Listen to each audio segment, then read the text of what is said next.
Maltese verbs lesson 14, to listen, to hear.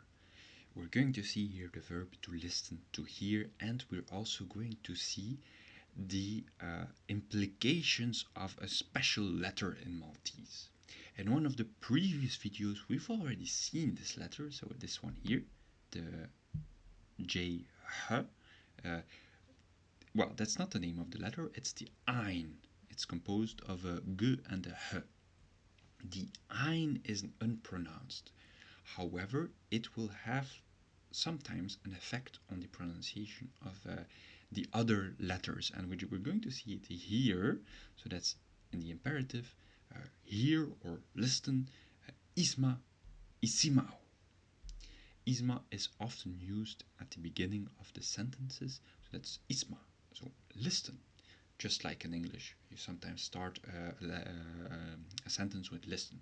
Hey, listen, you have to do this. That's isma. Now, maybe you've noticed, but there's an inverted comma here. There's this inverted comma, and that's not a typo.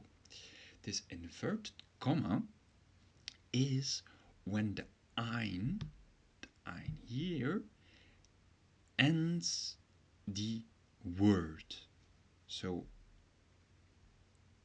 the inverted comma is in fact the ein. Here it appears because there's an u at the end, and the u is usual in the plural imperative. There's usually an u here, sometimes a w, but there's an u, so the ein appears. So that's what this little inverted comma means. It means that there's an ein there, and of course it appears here because of the u. So, what does that mean for the verb conjugation? Well, for the present tense, let's see it. So that's a normal anti-JT verb. So that's nisma, tisma, yisma, nisimao, tisimao, yisimao. And yes, you've heard that correctly. The u here is pronounced as ow. Why? Because of the ein. If the ein is in front of the u, it is isimao. That's one of the effects that the ein can have on other letters. Now, another implication of this ein here is that the noun in the verb in the past tense will have a j in its root for the first root. So here you see here smai, there's a j here.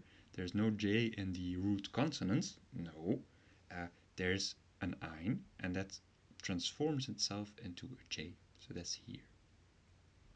Another consequence is that this ein will appear here at the end of the mama, of the third person in the past tense, and it will appear here because the ein eats the a and et is added. So that's the normal conjugation of the past, and that's the same for the third person in the plural.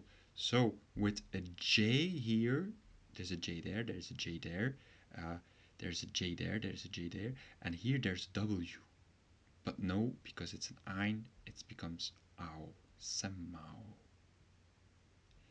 Well, that's quite a lesson, so let's read the past tense here. So smite, I heard, I listened. Smite,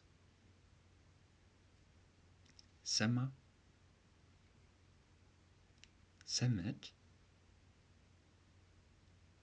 smaina, smaitu, semau.